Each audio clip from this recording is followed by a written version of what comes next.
Hey everyone, it's Tara. Welcome back to my channel, Tara Talks Books, where we discuss all things bookish.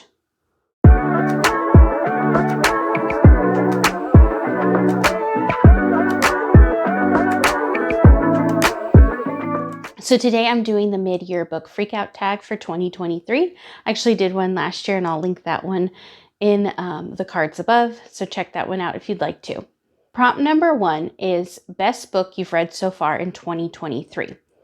And so I actually picked a couple for this prompt. I've only given out like 4 5-stars this year. It's been a really weird year of like just either meh books or they're 4 stars. So they're kind of missing something. So yeah, without further ado, I'll let you know the 2 that I picked as my best reads so far. The first one is The Bodyguard by Katherine. This just came at a time where I needed a sweet read.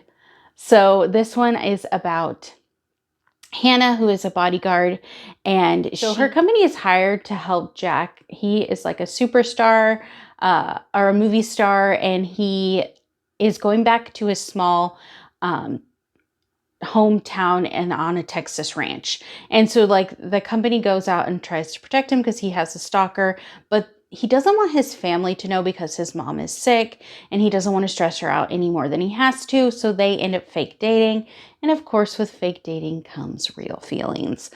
So I really enjoyed this one. I loved the family aspect. I liked most of her coworkers that she worked with. I loved the relationship between Jack and Hannah. I thought it was really good. So I ended up giving this one a 5-star and loving it. The next one is Ring Shout by P. Djeli Clark. And this one is a short like novella. It is a horror historical fiction. I know it's set in the 1920s and Maurice is a monster hunter with a group of other women who are also monster hunters. And so these monsters feed on like hate. And of course, in the 1920s, there is lots of hate to be had. There is rampant racism with the Ku Klux Klan. And they go into these clans and they turn the humans almost into monsters because they feed off their hate. And so it goes from there. Maurice and her group start to notice that there's something bigger coming and they're going to have to face it. And it goes from there. I don't want to give away too much, but it definitely delves into just how much hate can consume you. It gives a visual of that. And it obviously delves with topics of racism and violence. So it definitely goes, it definitely packs a punch in this little book. And I gave it a 5 stars. I truly left a lasting impact for me. Prompt 2. Best sequel you've read so far in 2023. And that one is Barbarian Lover by Ruby Dixon. This one is the 3rd in the Ice Planet Barbarian series. And it follows Ihako and Kira. So Ihako and Kira have not resonated for each other, but Ihako just feels like Kira is his mate. He is really like attracted to her and he wants to get to know her. And it kind of goes from there. Ihako is such a cinnamon roll hero. I really enjoyed the story and I liked how brave Kira was and how she was willing to like almost like sacrifice herself to help the other people as well as the other aliens that helped save them. Prompt 3, new release you haven't read but want to. That one is going to be Yours Truly by Abby Jimenez. I believe this is her newest one. So this is about like Dr. Brianna Ortiz. Her life is kind of like falling apart and it's not going how she planned. And she comes up for a promotion that she thinks she's going to get. And then a new male doctor comes and is like working in the same hospital that she is. And she thinks that now the promotion is going to go to him. And so they kind of get off on the wrong foot. And she, doesn't really like him. That first impression isn't great. But then things start to change and second chances happen. And so it goes from there. I can't wait to get to this one. It does seem quite intriguing. And Abby Jimenez has really become like a popular author on BookTube, so I want to check her out. And this will be my first read from her, although I have 3 of her books, so I need to read one. Hopefully it will be this one. Prompt 4. Most anticipated release for the second half of the year. So one that I think comes out very soon, I believe in July, middle of July probably. And that one is Hello Stranger by Katherine Center. I don't know too much about this. I believe she's maybe like an artist that loses, I don't know if it's like her ability to draw or to create art. I don't know. It's something along those lines, but it is a Katherine Center and I really enjoyed The Bodyguard. So I want to give this one a try. And then the other anticipated release is An Earl to Remember by Stacey Reed.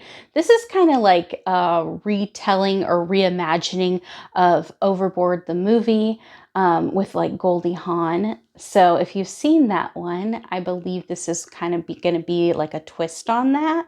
So I can't wait to get to that one. And I enjoy Stacey Reed, so I have not given any of her books below a 4-star, although I've only read 3 of them. 2 are 5-star and 1 is a 4-star. So I feel like she can really write a book, so I'll read anything that she puts out.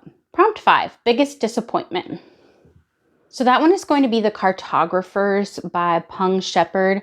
So this one, the premise like really intrigued me, and I was like, okay, I really want to, learn about, cartography and maps, and like it delves into that. I was like, oh, this is going to be great. And there's a bit of a mystery element tied into that and some magical realism. So I was like, oh, this is going to be great. And it just kind of left me with more questions than it did answers. And I did end up giving it a 3-star. I did think it was okay. It just disappointed me because I really wanted it to be something that it wasn't. I wanted to go deeper and kind of understand more about the magical realism aspect of this book. But it just didn't do that. And it is a gorgeous cover. So I was like disappointed because usually if I give a 3-star, it gets removed from my shelf because I just don't have enough room. And it's such a beautiful cover that I like want to keep it. So that was my biggest disappointment. Prompt 6, biggest surprise. And so I'm going to go with A Rogue of One's Own by Evie Dunmore. And that is because I did enjoy the first book, but I didn't love it. And I ended up getting this one with Book of the Month, and it didn't get like the best reviews on BookTube. And I ended up really enjoying it. I liked the hate to love aspect of it. I enjoyed the banter between the 2 characters. I really enjoyed Lady Lucy's like determination, and she's like part of the suffragist group, and they want to buy a publishing house to kind of, push out their agenda, like for women's rights. And so like it goes from there, but they end up buying half of it, and then Lord Valentine buys the other half of it, which of course is Lady Lucy's childhood nemesis. And so, things go from there. And I really liked the aspect of there's a fun little play on words, and like they get a bunch of letters sent to the publishing house, and she calls them Valentine cards. And I just loved it. It's like so ridiculous that I love that, but I do. I'm a mess. Anyways, so I liked that aspect. And I also like there's a cat in it. So I liked that aspect. I don't know. It just was a surprise to me and I really enjoyed it. Prompt number 7, favorite new author, debut or new to me. And I'm going to go with new to me, and that one's going to be Agatha Christie. I read this one for Agatha in April, and I really enjoyed it. I was like, wow, it's a really quick read. It's intriguing. It keeps me, going through it and wanting to turn pages.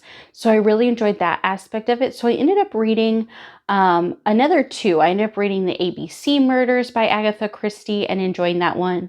That one is a Perot. I don't know what number it is, but it's part of the Perot series. And then same with Murder on the Orient Express, which is also a part of the Perot series, and I really enjoyed that one. So I really enjoyed And Then There Were None, and I really enjoyed Murder on the Orient Express. The ABC murders were good. I still ended up giving it like a 3 or 4 star.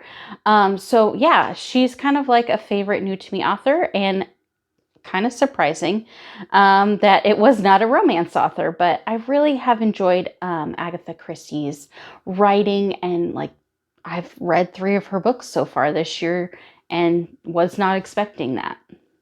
Prompt 8, newest fictional crush. Kind of cheated on this one, and I picked a book with 2. Anyways, that one is The Holiday Swap by Maggie Knox, and both Jake and Miguel from The Holiday Swap are cinnamon roll heroes who really try and support and bring out the best in both of the heroines' characters. And they are twins who switch places during the holiday season, and of course, love ensues as they're switched. So it goes from there. I just really liked both the boys' personalities and just how much they were kind-hearted. So yeah, newest fictional crushes. Prompt 9, newest favorite character. I'm going to go with Jessica McGale from Would I Lie to the Duke by Ava Lee.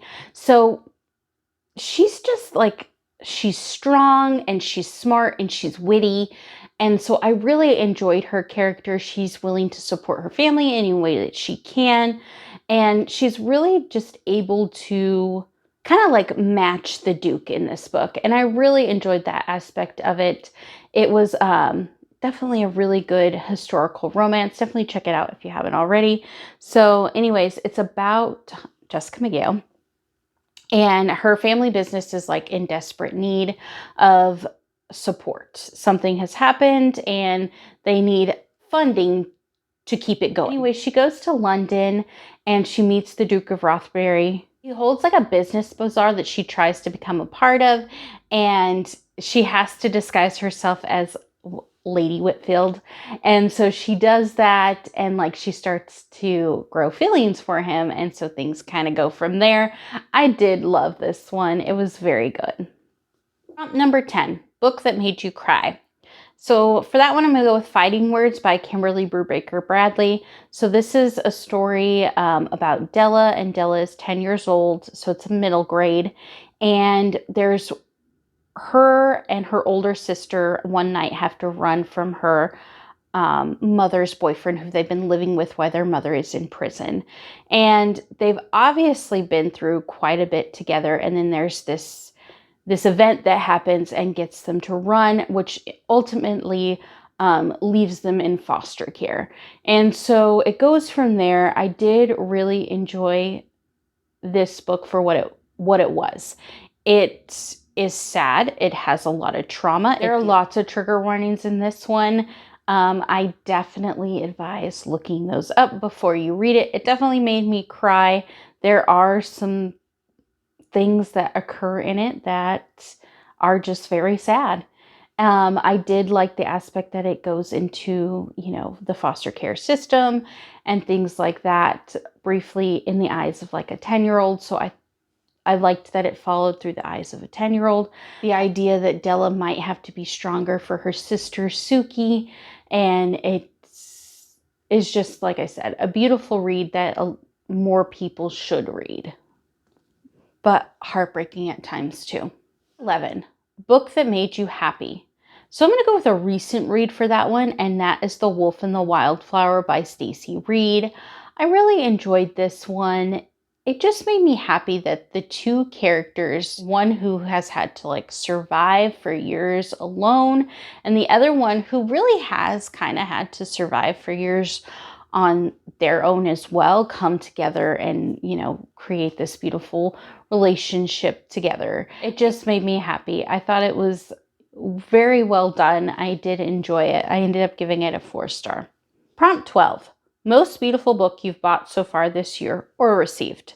So I did end up getting a beautiful Hello Lovely box, which is Shattered Sea. I don't know, by Katherine Cowles. I don't know what number this is in the series, but I bought the first one so I can read through that series, but this is just a gorgeous copy. Like, I just love the purple and the trees and then the girl. And then there's like a horse. It just is, it's gorgeous. It's a beautiful book. The artwork is amazing. And then another one that I feel like is really pretty is this Pride and Prejudice copy. I love the laser cut on this, and like I love, you know, the sprayed pages. And even on the inside, it's gorgeous too. I'll show you, hold on. So it has some beautiful pages on the inside. So I just thought this one was gorgeous as well. Prompt 13, what books do you need to read before the end of the year? And I want to say all of them. But if I have to choose, I definitely want to read these two, try and read these two, and that's The Dead Romantics, Book Lovers by Emily Henry. Those two have been on my list that I've wanted to read for a while. Again, The Magic by Lisa Kleypas I've want to read. I'd love to get to an Abby Jimenez book this year. So that's kind of my plan. I want to definitely get to those books that I mentioned. Hopefully I will. Prompt 14, favorite book to movie adaptation. So I've actually seen a few book to movie adaptations. What have I watched this year? I've watched Murder on the Orient Express, The Hating Game, and the show, the Bridgerton show, The Viscount Who Loved Me. I watched the second one of that one. And I want to say, I mean, all of them were good in their own way. I don't know. I want to say maybe like The Hating Game. It stuck very closely to the book, which I do like. So I'm going to go with that one as my best or my favorite book to movie adaptation. So that is the mid-year book freakout tag for 2023. Let me know some of the books that you've really enjoyed for 2023 or maybe some disappointments in the comments below. Like and subscribe if you'd like to. Bye.